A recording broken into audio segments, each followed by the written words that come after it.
Good morning, everyone. You are watching Barnstable This Morning. This morning, I joined by the Barnstable Economic Development Commission Chair, Chris Kehoe. Thank you so much for joining us this morning. Thank you for having me today. We've been doing this as part of our series, talking to all the board, committee, and commission chairs. We're glad to have you here. We get to know a little bit more about the Barnstable Economic Development Commission. Tell me a little bit about your role in the commission as chair.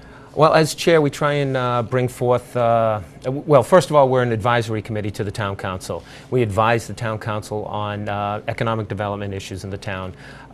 We have a dedicated member, board member that work hard.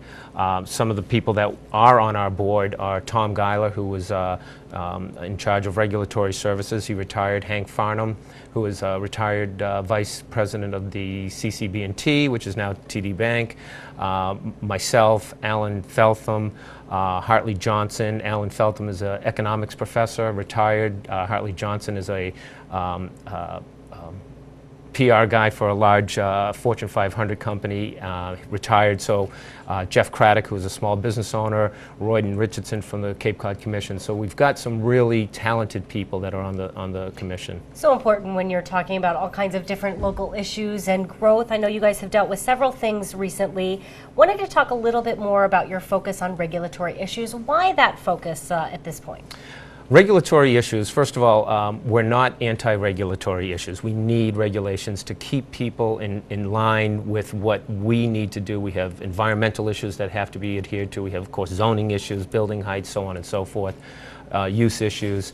And so what we're trying to do is look at the regulatory process and see where we can make recommendations to cut some of the red tape, make it more certain for businesses that they know when they come to the town of Barnstable that they're going to have a speedy process and a process that they can rely on and move forward to open their businesses or their nonprofits or whatever entity that they're looking for. So sort of looking at those issues, have you talked to any local businesses about what hiccups they may experience as they maybe try to open a new business or make an addition to a business? Those are the kinds of things I envision being tough regulatory processes. Or can you direct them to town staff? Have you heard from any local businesses as far as those issues? Of course we do, and constantly the members individually hear from businesses. We have gone out and spoke to businesses as well. I can't, a lot of people, I think it's just that they don't know the process, and so they get bogged down. I think, again, if there's a certain step or the process is has a beginning and an ending, and I need to take step 1, 2, 3, 4 to get to the ending, I believe that's a lot of it. I'm not sure how long ago, but a couple of years ago, some years ago now, they took all the regulatory services and put them in the 200 Main Street building, and that really helped out the process, where now there was one stop, they can go there and get all the information they need. They also have, of course, the first thing that we would recommend to anybody coming in who's going to be building a building and opening a business is go to the first step would be the site plan review. And it's kind of an informal meeting where you get all the regulatory people together plus the developer and look at the plans and say, well, this is going to work, this is what you need to do, these are the directions that you have to go. Also creating the growth incentive zone in downtown Hyannis, which gives the growth management the opportunity to help developers in the downtown area without having to go through the Cape Cod Commission, which is another regulatory layer that, of course, people complain about it. I do believe there is a certain necessity for those things. So. And like you said, the regulations are in place, so learning how to manage those, learning what steps you need to go through is really important. Definitely streamlined by moving everything to 200 Main Street. Absolutely. You also are talking about sort of a marketing plan. Tell me a little bit about this, because this is really marketing maybe some businesses to come to our area. Tell me a little bit about this marketing plan. What we've done traditionally is put a lot of our eggs in one basket, not all our eggs, and that's changing. And taking the boat and trying to change the boat in another direction is sometimes a little more difficult. We've marketed towards the tourism economy, and we have a thriving tourism economy, and we've put very little money into the better paying jobs.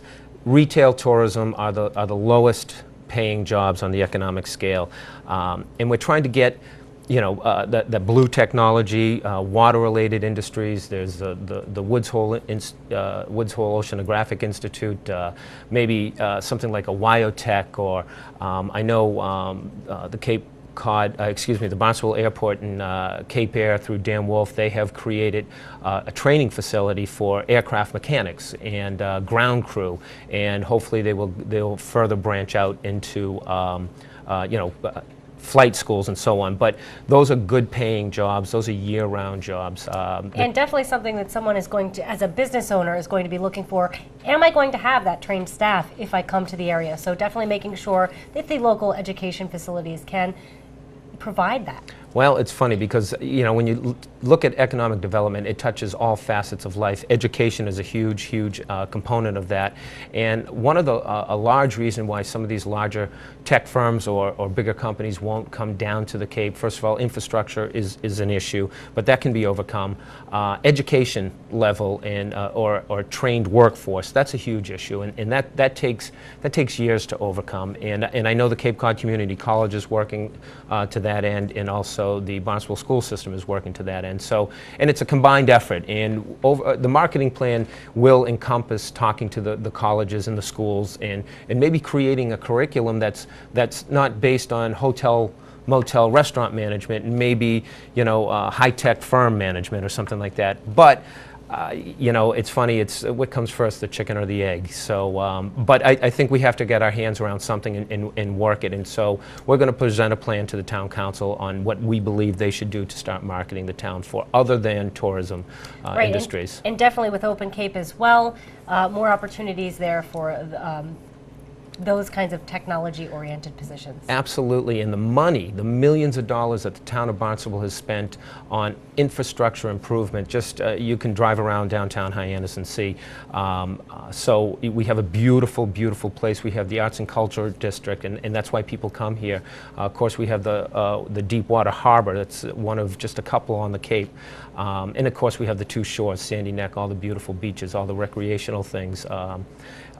So we have a lot to offer, and we believe that some of these bigger firms, and they don't even have to be bigger firms, they can be smaller firms that come here with high-paying jobs. And so those are the things that we're going to be tackling over the next year or so. Great, and you just said next year. That was my next question. Where are you thinking is timeline? Is that your timeline, hopefully, with putting this together within the next year? Well, yeah, we're hoping to put it together this year, and with the regulatory service, that's going to take some time. And I think with Hank Farnham and Tom Geiler on board, I'll tell you, those two guys they know where all the skeletons are buried, if you will, and I think they have a good handle on the regulatory process and the history of the regulatory process, and I'm sure they'll come up with some great recommendations for the committee to look at and then pass on to the town council. So, looking forward to that. Exciting stuff happening for the Barnstable Economic Development Commission. Absolutely. Thank you so much. Chris Kehoe is the chair of the Barnstable Economic Development Commission. For Barnstable This Morning, I'm Sara Mannal.